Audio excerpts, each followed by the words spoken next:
Fantastic excitement at Moss Lane in the last couple of days with the announcement that Duncan Watmore has moved to Sunderland Football Club, and we're talking to Altrincham Chairman Grahame Rowley. Grahame, incredible story really for a player to go from Blue Square North, Conference North, to a Premier League club.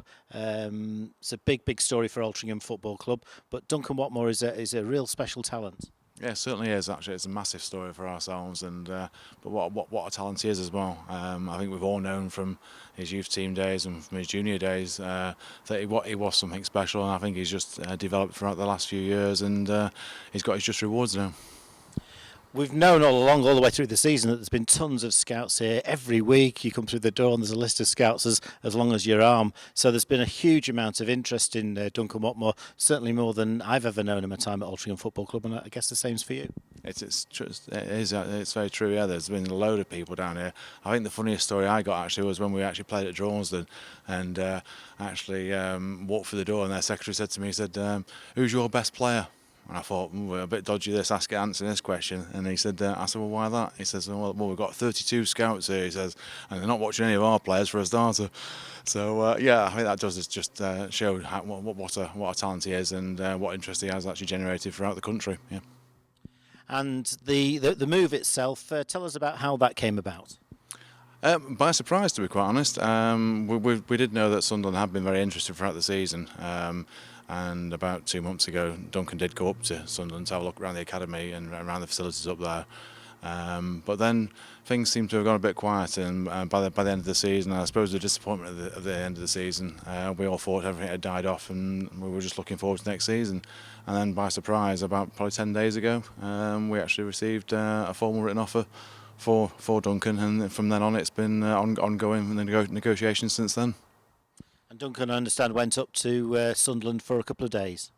He did, yeah, 2 months ago. Yeah, he went up there for a couple of days, looked around the facilities and be shown around, and I think he was very impressed with what it was. I think his dad said that the facilities up there are very similar to St George's Park. I mean, they are actually fantastic, and I think that's probably what blown everyone away. The fact that it is a Premier League club, but also one that's got superb facilities, and I think it'll give Duncan the best possible chance to flourish in the future.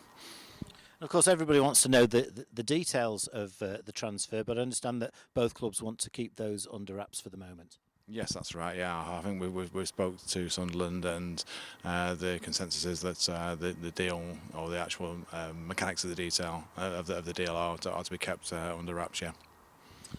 And of course, we're going to assume it's a good deal for us financially. I'm sure it's a positive deal. I'm sure that you and the board of Altrincham Football Club have done their job. So hopefully Leeson is going to have some money to play with to strengthen the squad. But in terms of replacing Duncan Watmore, that's virtually an impossible task. And perhaps to strengthen the side, or the squad, he might need to bring in 2 or 3 players.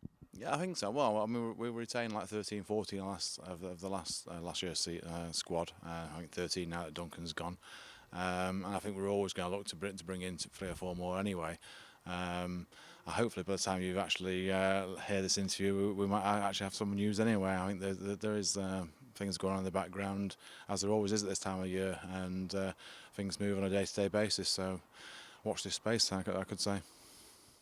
And how much excitement has there been behind the scenes as all this has been going on at a boardroom level? It's been well. I suppose in one way it's been very difficult because we've had to try and keep it under wraps. I think the confidentiality between the 2 clubs, and there's been a lot of negotiation by myself and the academy up there, saying you want to do what's best for the football club.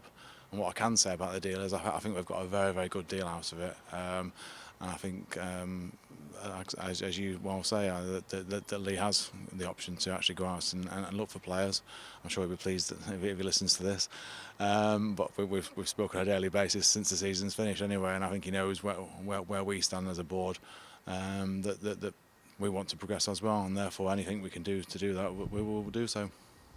One of the nice things that's really come across in the interview that we've done with Duncan is that he's 100% positive about everything to do with the football club, from being with Paul Woolley at the juniors, George Heslop, Lee Sinnott, Neil Tolson, yourself and the rest of the board, the fans. He really does love the club. I think he's a lovely, level-headed lad, and the players I've been associated with, he is superb. Actually, I mean, he isn't a big-time Charlie at all, and I think that'll stand him in good stead for his time up at Sunderland. I'm sure he'll succeed because he's got that ability to actually just take things in. He wants to learn. He listens all the time, and therefore takes on board what people say to him. I think with that in mind, I think he'll do really well. I spoke to a number of people when I found out yesterday what was happening, and quite a few of the common factor was quite emotionally sort of mixed up with it all, really, because they're really sad that we're not going to see Duncan Watmore in an Altrincham shirt again. And I think it really brought back what a special player he was, a real one-off, but absolutely delighted that he's got this fantastic opportunity, and there's going to be lots and lots of people around Moss Lane who'll be tracking his future with great interest. Yeah, I think that's the same from the board. I think you look at it sometimes, and when players do go, you are very disappointed because you see the potential in them, and you see them, I don't know, playing for Altrincham forever in that kind of sense. But on the opposite hand, you've got to look at these. Non-league clubs like ourselves, that's what we're there for. We're there to develop players, and we're there to actually, I suppose, help them to get on the ladder and to rise up the ranks. And so I suppose in one way we should sit back with a bit of pride with ourselves and the fact that we've actually done that. And I think I've mentioned in one of the other interviews I did that you look at people like Ryan Shotton, who plays for Stoke now, and I still, every time I see him playing for Stoke, I always think, he actually spent a year here, and I think we made him the player he was in that kind of sense, or we helped to make him the player he is now. And even more so with Duncan, the fact that he's come through the junior ranks and the youth team, I think that's even better. And I'd love to see him on Match of the Day playing for a side, or hopefully playing for Sunderland in the future. And some fans will think, well, it would have been great if we'd have got one more season out of him, but he was only contracted till next season, so you're looking at a different scenario then. And whilst he's obviously looked after by his dad, who's done a fantastic job, you just never know what might have happened. Yeah, I think so. But I think I must say actually the support that we've had off his father has been absolutely superb, and I think he's been a great guiding influence for his son. Ian's been superb with us, and he's always said that he wants the best for the football club, and he wants his son to do well as well. But I've got no end of compliments for his dad, who has been absolutely excellent in the negotiations that we've done, and he's always supported everything we've done. We've been incredibly lucky having Ian Watmore around, I think. We certainly have, yeah, and not only in that, but I mean, I think he's also, I think people know as well, actually, he's actually on our community board, and he's also taken on the mantle of overseeing our projects for the community sports hall, which has just been started up and gone to planning this week. Yeah, and that's the other big news in and around Moss Lane since the close of the season, and that again is a massive project and a big development for the football club. The feedback that since the announcement has generally been very positive, I think. I'm glad to hear that, actually. Yeah, I mean, it's been a long time in the planning. We actually thought about it probably 12 to 14 months ago, looking at the ways to develop the football club, to improve the football club, but also to, as we said at the time, a legacy from the Olympic side that we wanted a multi-sports thing, and not just football, because in all avenues of the community side. I know we do the football weeks and the training weeks, but we're looking at getting involved in other things, because there's so much competition out there for football, and I think about looking to do this sports hall, we can bring in a lot more different sports involved, and a lot more different people involved to the football club. And although hopefully there's going to be a very high level of funding for it, we have to go out and find a lot of the money ourselves. That's going to be a big ask.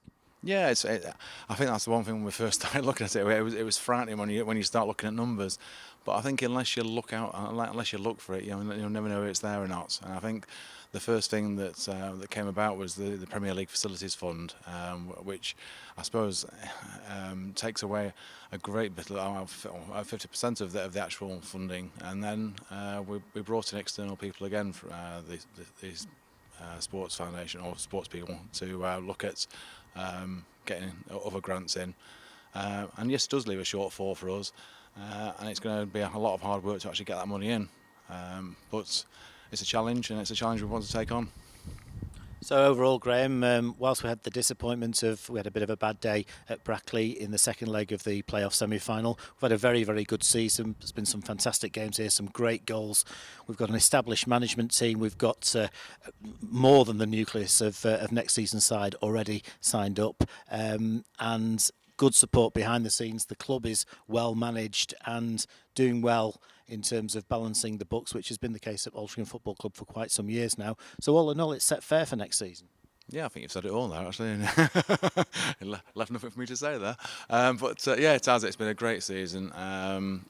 It says that it's going definitely in the right direction, and very positive on all fronts. But I think the thing we've got to not to forget in that kind of sense is the fact that because things are going well, you always find things when things are going well that people, I don't know, just lay off a little bit and don't help out as much, don't offer the services as much, don't, I don't know, maybe put a pound in the bucket or whatever. I think now that things are going well, the need for people to rally round and to actually, I don't know, progress this club and do it together, because it's our football club, it's everyone's football club. I think we need to get everyone on board to actually make sure that the plans we've got in place, or the plans we want to progress, can progress.